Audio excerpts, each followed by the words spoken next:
The last thing my son said before he stopped talking about it was this: "Mom, some secrets are too big for kids to carry alone." He was 9 years old. I did not understand what he meant that night. I told myself he was tired. Told myself it was a phase. I told myself that children say things that sound enormous and mean something small, and that by morning everything would be back to normal. It was not back to normal by morning. It has never been back to normal since. My name is Laura Patton. I am 43 years old. I live in Carmel, Indiana, a suburb north of Indianapolis that looks exactly like the version of American life people imagine when they close their eyes and picture safety. Good schools. Wide streets. Neighbors who bring casseroles when something goes wrong. The kind of place where you leave your car unlocked in the driveway and feel slightly foolish for even considering otherwise. I have one son. His name is Marcus. He is 9 years old and has his father's jawline and my mother's eyes and a laugh that starts somewhere deep in his chest before it reaches his face, the kind of laugh that makes everyone in a room turn toward it involuntarily. He had not laughed like that in 3 weeks. Not since the last time I dropped him off at my parents' house on a Friday afternoon and picked him up on Sunday and noticed, without being able to name what I was noticing, that something had changed in the space between those 2 days. My parents, Gerald and Patricia Holloway, had been the bedrock of our lives since Marcus was born. My husband David and I had divorced when Marcus was 4. It was not dramatic and it was not hostile, and it left me, at 38, a single mother in a house I loved with a mortgage I could manage and a support system built almost entirely around my parents. They lived 12 minutes away. They were at every school event, every birthday, every ordinary Tuesday dinner that needed another adult presence across the table. Marcus adored them. He called my mother Grammy and my father Pop, and he had a specific voice he used only for them, slightly higher, slightly more animated, the voice of a child who feels completely safe and completely loved. He used that voice for 4 years without interruption. And then one Friday in September he stood in the kitchen doorway with his overnight bag in his hand and looked at me with an expression I had never seen on his face before. Not fear exactly. Something more complicated than fear. Something that looked like a person trying to solve a problem they do not have the vocabulary for yet. "Mom," he said. "Do I have to go?" I was packing his snacks into the side pocket of his bag. I looked up. "Grammy and Pop are expecting you, Bud," I said. "You love Fridays there." He looked at his shoes. "Yeah," he said. "Okay." He got in the car. He did not say anything for 11 of the 12 minutes it took to drive to my parents' house. At the last intersection, the one where you turn left onto my parents' street, he said, very quietly, "Mom, can you come in for a while?" I had a work call at 4. I told him I'd walk him to the door. I have replayed that answer more times than I can count. The weekend passed the way those weekends always passed, my parents texting me photographs, Marcus apparently fine, pizza on Saturday, a trip to the park on Sunday morning. When I picked him up Sunday afternoon, he hugged me in the driveway with a tightness that was slightly different from usual, but not different enough that I knew what to do with it. "Did you have fun?" I asked in the car. "Yeah," he said. "What did you guys do?" "Normal stuff." He put his headphones on. He did not take them off until we got home. The second Friday came. I was loading his bag by the back door when Marcus came downstairs and sat at the kitchen table and did not pick up his bag. "Bud," I said. "We need to leave in 10 minutes. "Mom." He said it the way children say a parent's name when they are about to say something they have been building toward for a while, with a particular weight, a particular deliberateness. "I don't want to go." I sat down across from him. Why not? I asked. He looked at the table. I just don't, he said. That's not an answer, Marcus. I know. He kept looking at the table. Can I stay home this weekend? Please? I studied his face. He would not meet my eyes. His jaw was set in the way it got when he was trying not to cry, a thing he did not like to do in front of me because he had decided at some point that it was his job to be the man of the house and had never fully let go of that decision no matter how many times I told him it wasn't. Did something happen at the Grammy and Pops? I asked carefully. A pause that lasted too long. No, he said. He was lying. I knew my son's voice in every register it had, the tired voice, the excited voice, the trying to get out of something voice. This was none of those. This was the voice of a child carrying something heavy and trying to carry it without letting anyone see. Marcus, I said softly. You can tell me anything. You know that. He looked up at me then. Just briefly. His grandmother's eyes, that particular gray-green, looking at me with something I still did not have a name for. I know, he said. Not yet. Okay? Not yet. Not yet. I called my mother and told her Marcus wasn't feeling well. She was warm and understanding and told me to give him soup and kiss his forehead and that they would see us next weekend. I made soup he didn't need. I kissed his forehead. I sat on the edge of his bed after he fell asleep and watched him breathe the way I had when he was an infant, with the specific vigilance of a parent who knows something is wrong and does not yet know what to do about it. If you have ever watched a child try to carry something too heavy for their small shoulders and felt completely helpless, you already know exactly how this feels. If stories about family, secrets, and the things we do for the people we love are what keep you watching, make sure you hit subscribe right now. Because what Marcus is about to tell his mother is only the beginning of what this family has been hiding. The third Friday I did not even pack his bag. I sat Marcus down at the kitchen table after school with a glass of chocolate milk and a plate of the peanut butter crackers he had loved since he was 4 and I said, "We're not going this weekend. But I need you to talk to me." He wrapped both hands around the glass. Is it something someone did? I asked. He said nothing. Is it something someone said? Nothing. Marcus. I kept my voice completely even. I am your mom. There is nothing you can tell me that will make this worse than watching you carry it alone. Do you understand me? He looked at the crackers. Then he looked at me. If I tell you, he said slowly. Is it going to make you really sad? My heart did something complicated in my chest. Maybe, I said honestly. But I'd rather be sad with the truth than happy without it. He was quiet for a long moment. Then he said, "It's Pop." I waited. He says things, Marcus said. When Grammy isn't in the room. He paused. Looked at his hands. He says things to me that he says I'm not allowed to tell anyone. He says it's his voice caught slightly. He calls it our private talk. The kitchen was very still. What kind of things, baby? I asked. My voice was steady. My hands under the table were not. Marcus looked up at me. He says that he stopped. Started again.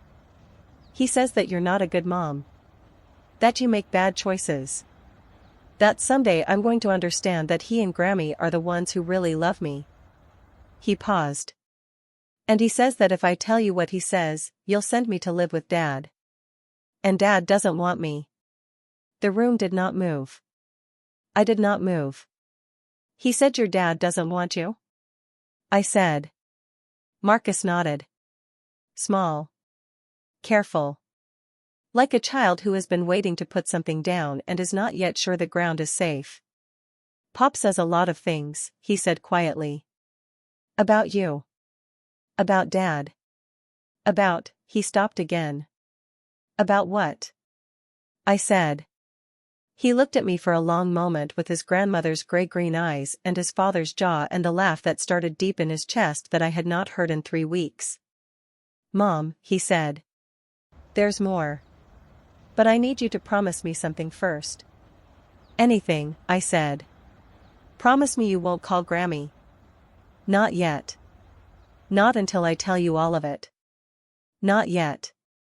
The same words he had used the Friday he wouldn't go. I promise, I said. He took a breath.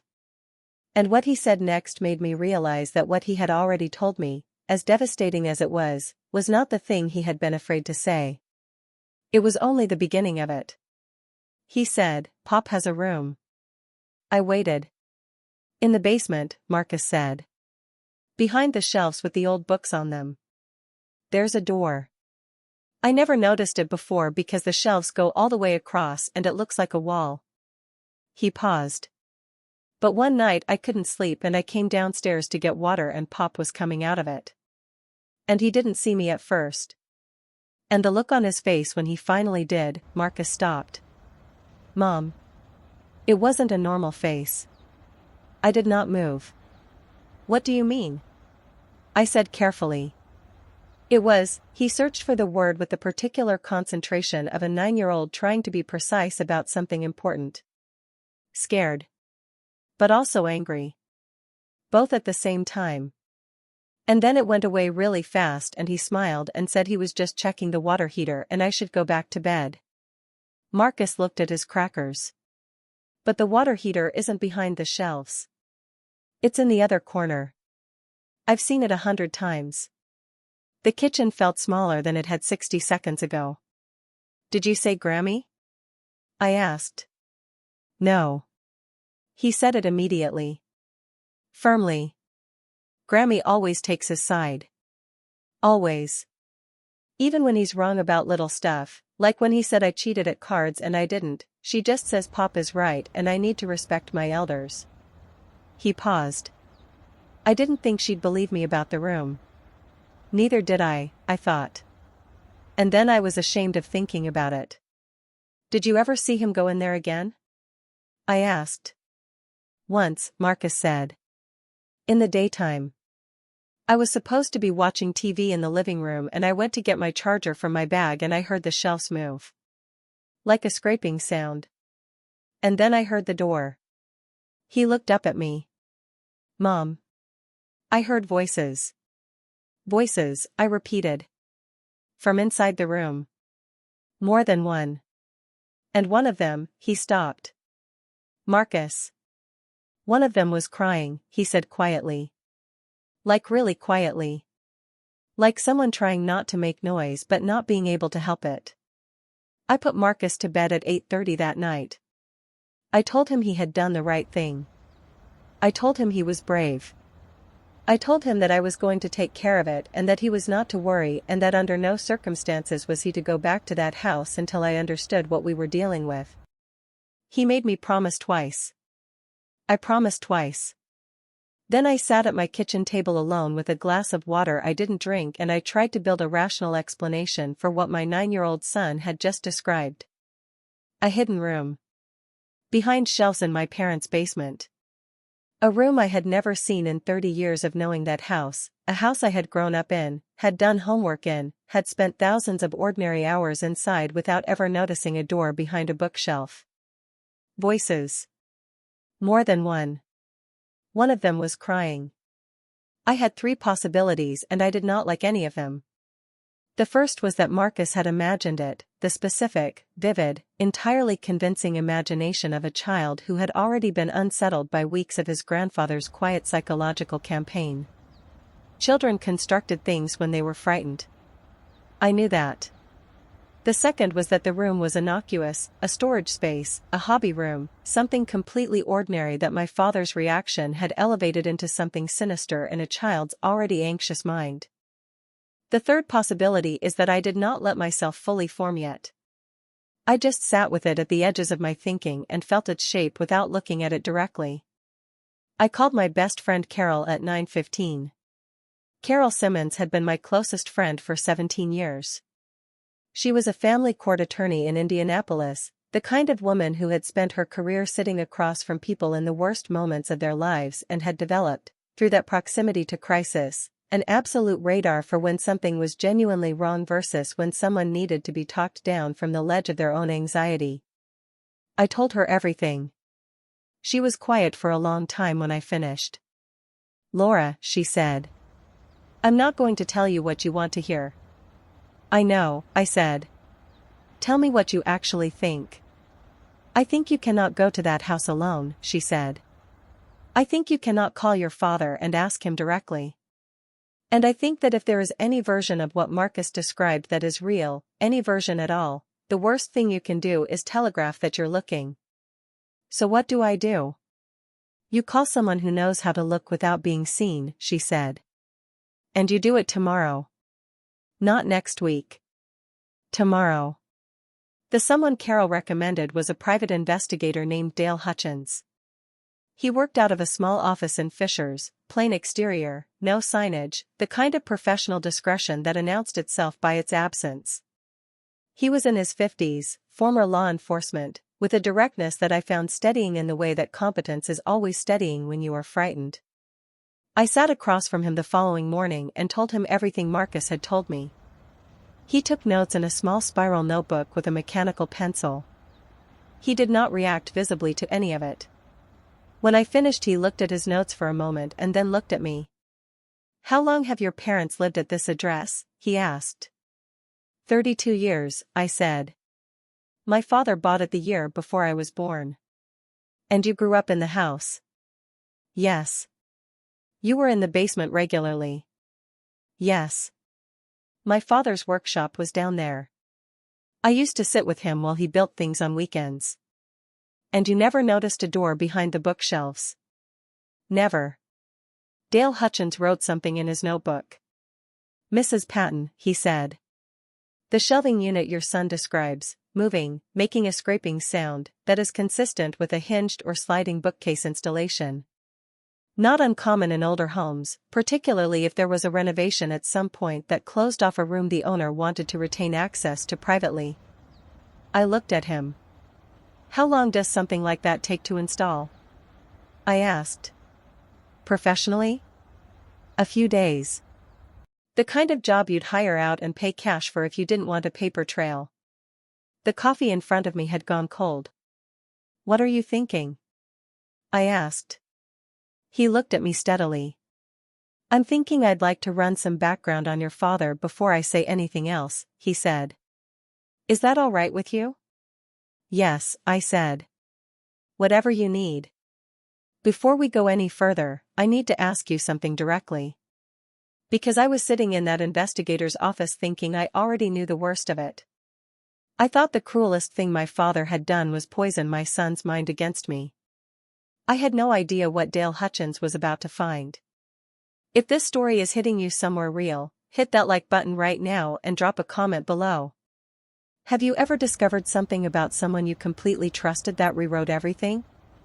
Because what comes next in this story rewrote 30 years of my life in a single afternoon. Dale called me 48 hours later. I was in my car in the parking lot of Marcus's school, waiting for the bell, when my phone rang. I answered before the second ring finished. "Mrs. Patton," Dale said. "I need you to come in." "Tell me now," I said. A pause. "Your father's name is not Gerald Holloway," he said. I heard the words. I processed them individually. I could not make them form a coherent meaning. "What?" I said. "Gerald Holloway is an identity," Dale said. "Established approximately 34 years ago in Indiana. Before that, the man you know as your father has two previous names in two different states. One in Ohio. One in Kentucky. Both abandoned." He paused. "Mrs. Patton. The name he was born with is Gerald Merritt. And Gerald Merritt has a federal record." The school bell rang somewhere in the distance. Children began streaming through the double doors. I watched them without seeing them. What kind of record? I said. Dale said something then that I have never fully been able to organize into a clean memory, not because I didn't hear it but because some information lands in a way that your brain refuses to file neatly. It scatters. It sits in fragments for a long time before it becomes something you can look at directly. What I understood in that parking lot, watching my son walk through the school doors with his backpack and his father's jawline and his grandmother's gray-green eyes, was this. The man I had called Pop my entire life was not who he had told me he was. And the room behind the bookshelf in the basement of my childhood home was not a storage room. And whatever was in it, whoever had been crying inside it, had been there for longer than my son had known it existed. Marcus saw me through the windshield and raised his hand in a small wave. I raised mine back. Hold it together, I told myself. Hold it together until he is safe and then you can fall apart. He got in the car. He smelled like school, pencil shavings and cafeteria pizza and something that was simply and specifically him. Hey Mom, he said. Hey Bud, I said. I drove home. I made dinner. I helped him with his math homework. I waited until he was asleep. Then I called Carol. I need you to help me do something tomorrow, I said. Something that cannot wait. What? She said. I need to go back to that house, I said. But I need to go when my father isn't there. Silence on the line. Laura. Carol. I grew up in that house. I know every creak in every floorboard.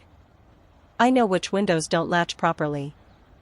I know where my mother keeps the spare key. I paused. And I need to know what is behind that door before anyone else does. That is not legal, Carol said. I know, I said. A long pause. I'll pick you up at 9, she said. We went on a Wednesday morning.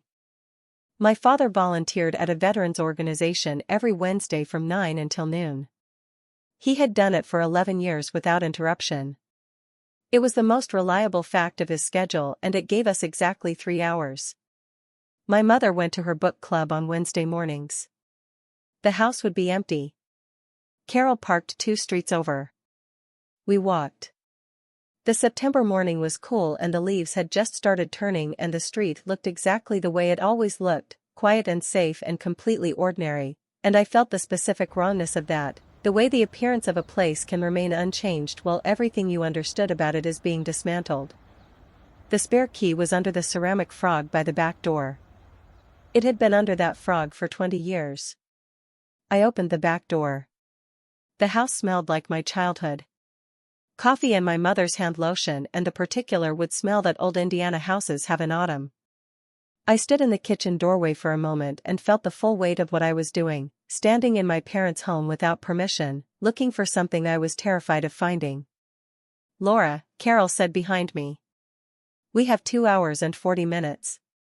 I went to the basement door. The shelves were exactly where Marcus had described them. Floor to ceiling. Old books, the kind my father had always collected, hardcovers with faded spines, arranged with the particular care of someone who wanted them to look like decoration rather than concealment. I had looked at those shelves 1,000 times. I had never once thought about what was behind them. I ran my hand along the right side of the unit. I found the seam. My hand was shaking as I pressed along the edge, and then felt it. The give. The slight release of a mechanism designed to be invisible until you knew exactly where to press. The shelves moved. The scraping sound Marcus had described. And behind them, a door. Plain. Wooden. With a padlock that was not locked. He left in a hurry this morning, I thought. Or he felt safe enough not to bother. I opened the door. What I found inside that room did not make sense to me for the first 3 seconds. Then it made a terrible, complete, irreversible sense. And I understood, standing in the basement of my childhood home in the September morning with Carol's hand on my shoulder and the smell of old wood and coffee above me, that the thing I had not let myself fully form at the edges of my thinking for 3 days was not the worst possibility. It was the truth. And it was bigger than anything I had imagined. The room was not large. Maybe 12 feet by 10. The ceiling was low enough that I had to duck slightly coming through the door, and the light inside came from a single bare bulb on a cord that swayed slightly when Carol pushed the door open wider behind me. What was inside that room was not what I had been building toward in my worst imaginings. It was worse. Not in the way of violence or immediate danger. In the way of accumulation. Evidence of something that had been happening quietly and systematically for a very long time in the basement of the house where I had grown up and done homework and sat with my father on weekend mornings while he built things at his workbench. 3 folding tables arranged in a U shape. On the tables, documents. Folders. Printed spreadsheets. A laptop, closed. 2 prepaid phones, both off. A locked metal box the size of a shoebox. And photographs. Printed, not digital, the deliberate choice of someone who understood that digital things left trails and paper, managed correctly, did not. I picked up the nearest photograph. I did not recognize the woman in it. I picked up another. And another. Carol's hand was on my arm. "Laura," she said quietly. "Don't touch anything else." "What is this?" I said. Not to her. To the room. To the bare bulb swaying gently overhead. To the 30 years of Saturday mornings I had spent in this basement without knowing this door was here. "I don't know yet," Carol said. "But I know who does." She was already on her phone.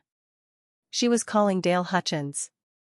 Dale arrived in 22 minutes. He came through the back door with a colleague he introduced only as Reeves, a woman in her 40s with close-cropped gray hair and the specific bearing of someone with law enforcement in her past. She looked at the room for approximately 30 seconds without speaking. Then she looked at Dale. Then she took out her own phone and made a call I was not meant to hear and stepped back through the door into the basement proper. "Mrs. Patton," Dale said. He kept his voice even. Professional. The tone of a man who had seen things and understood that steadiness was the most useful thing he could offer right now. "I need you to step out of this room." "Tell me what it is first," I said. He looked at me for a moment. "The photographs," he said carefully. "The documents. The financial records on those tables." He paused. "Your father has been running an identity brokerage operation. False documents. Manufactured histories. New names for people who need to disappear, or for people who need others to disappear." I stared at him. "How long?" I said. "Based on what I found in the background search, at minimum 15 years. Possibly longer." He paused. "The crying your son heard. We believe, and this is preliminary, that someone was here. In this room. Being processed." Processed. The word landed like something physical. "What does that mean?" I said. "It means," Dale said gently, "that your father was not just making documents. He was also, at times, housing people. People in transition. People who had paid for new identities and were waiting for them to be completed." He looked at the room. "Some of them voluntarily. Some of them, possibly not." I drove to Carol's office. I did not go home. I could not go home, not to my kitchen and Marcus's homework on the table and the smell of the house that was supposed to be safe, not until I had done the next thing that needed to be done. The next thing was the hardest phone call of my life. I called my mother. Not to warn her. Not to protect her. To ask her one question that I needed answered before the people Carol had called arrived at that house, and the question became impossible to ask privately. She answered on the second ring. "Laura, honey." "Mom." I kept my voice completely controlled. "Did you know?" Silence. Not the silence of confusion. Not the silence of someone parsing an unclear question. The silence of someone who had been waiting for this call for a very long time and had never fully decided what they would say when it came. "Mom," I said again. "Did you know what he was doing in the basement?" The silence stretched. Then my mother said, very quietly, in a voice I had never heard from her before, a voice that was stripped of every performance and every practiced warmth, I knew some of it. I closed my eyes. How much? I said. Not, she stopped. Not the people, Laura. I didn't know about the people. I knew about the documents. I knew I knew there were things he did that weren't, she stopped again. He told me it helped people. People who needed to start over. People who had nowhere else to go. And you believed that, I said. A pause. I believed what I needed to believe, she said. It was the most honest thing my mother had ever said to me. It was also the thing that broke something between us that I am not sure has fully healed since. Mom, I said. People are going to come to the house today. I need you to cooperate with them completely. Do you understand me? Laura, your father. Mom. My voice was not angry. It was something past anger. Something quieter and more permanent. My son sat at my kitchen table and cried because Pop told him his father didn't want him. My 9-year-old boy has been carrying something that grown adults constructed and put on his shoulders. I paused. Whatever Pop needs, whatever you think he needs, it comes after that. Do you understand? A very long silence. Yes, my mother said. My father was arrested at the Veterans Organization at 11:40 a.m. on a Wednesday.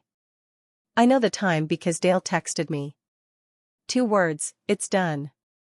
I was sitting in Carol's office with cold coffee and a legal pad full of notes I did not remember taking, and I read those 2 words and felt nothing for approximately 45 seconds.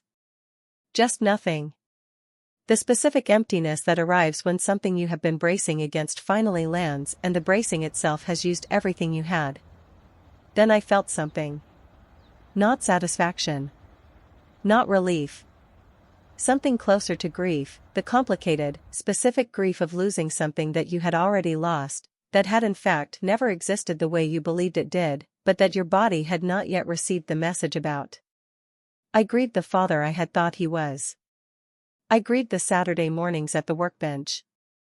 I grieved my son's lost Fridays and his tight hugs in the driveway and the laugh that had gone quiet for 3 weeks. I let myself do it for exactly as long as it took to finish the cold coffee. Then I picked up my phone and called the school. I need to pick up my son early today, I said.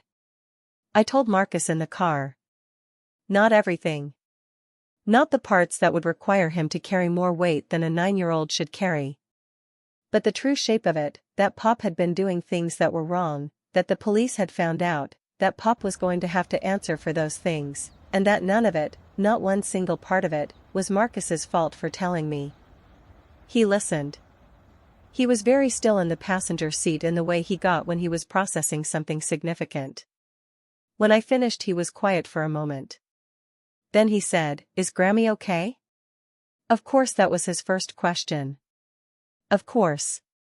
Because he was 9 years old and his grandmother had gray-green eyes and had loved him in the ways she was capable of loving, and that was the thing he led with, not the betrayal, not the vindication, but the person who might be hurting. Grammy is going to be okay, I said. It's going to be hard for a while. But she'll be okay. He nodded. Then, Mom. I'm sorry I didn't tell you sooner. I pulled into our driveway. I turned off the car. I looked at my son, his father's jaw, his grandmother's eyes, that laugh somewhere deep in his chest waiting to come back, and I said, "You told me exactly when you were ready. And the minute you did, I believed you. That's what matters." He looked at me for a moment. Then he unbuckled his seatbelt and leaned across the center console and hugged me. Not the tight, slightly desperate hug from the Sunday driveway 3 weeks ago. Something different.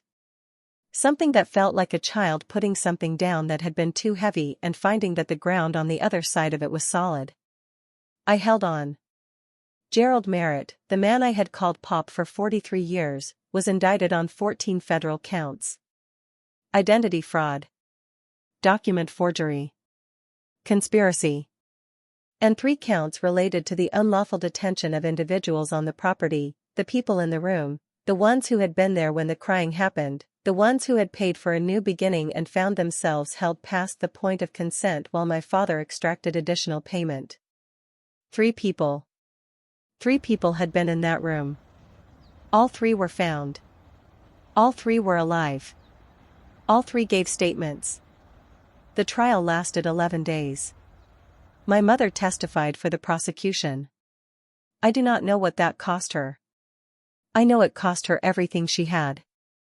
I know she sat in a witness chair in an Indianapolis federal courthouse and told the truth about the things she had known and chosen to believe were something other than what they were, and I know she did it because Carol told her, clearly, plainly, with the specificity of a family court attorney who had seen what happened when people didn't. That cooperation was the only version of this story in which she kept any part of her life intact.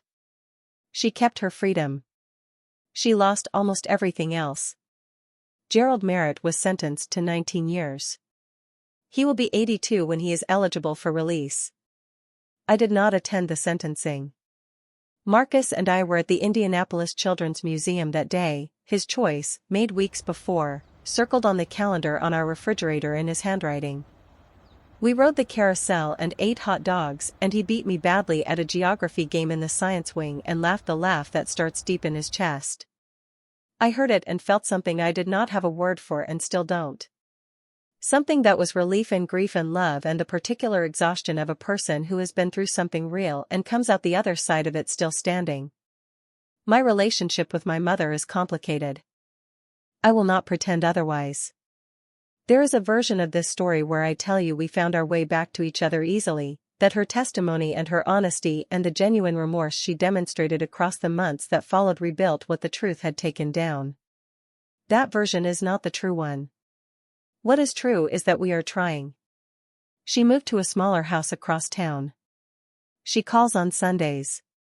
Sometimes Marcus answers and talks to her for a while in that slightly higher, slightly more animated voice, not exactly the voice he used before, but something adjacent to it. Something that is working toward what it used to be without fully arriving yet. I let him lead. It is his relationship too. It was his weight to carry first. He gets to decide how much of it he picks back up. Most Sundays he answers. That is enough for now. There is one more thing. Dale Hutchins called me 4 months after the sentencing. He had been continuing to work through the documents recovered from the basement, a process that, he explained, was ongoing and involved multiple federal agencies. He told me something that reframed the entire story one final time. The identity my father had been using, Gerald Holloway, the name on my birth certificate, the name I had carried my entire life, had been constructed 34 years ago. The year before I was born. Which meant the question of who my father actually was had a biological dimension I had not considered. I sat with that for a very long time. Then I had a conversation with Carol. And then with a genetic counselor. And then, on a Tuesday morning in February, with Marcus at school and the house quiet, I sent a saliva sample to a testing service and waited 3 weeks for the results. The results told me something. I am not going to tell you what they told me. Not because I don't know. Because some things belong to the person they happen to, and the question of who I come from biologically is mine to carry in whatever way I choose. What I will tell you is that it did not change the things that mattered. It did not change the house in Carmel with the driveway Marcus runs down after school. It did not change Carol, who answered at 9:15 on a Tuesday night and said I'll pick you up at 9 without hesitation. It did not change Dale Hutchins and his mechanical pencil and his steadiness in a basement doorway. It did not change the carousel at the Children's Museum. It did not change my son, his father's jaw, his grandmother's eyes, the laugh that came back. Family is not only the people you come from. It is the people who answer when you call. It is the people who believe you when you are 9 years old and sitting at a kitchen table with chocolate milk and peanut butter crackers and trying to put down something too heavy to carry alone. It is the people who say, I would rather be sad with the truth than happy without it. And then mean it. Thank you for staying with Laura and Marcus until the very end. Stories like this one, about the courage it takes to tell the truth and the love it takes to receive it, are why this channel exists. If this story moved you, if it surprised you, if it made you think about the people in your own life who believed you when it mattered, leave a comment below. I read every single one. Subscribe to Calm Stories Drama if you haven't already.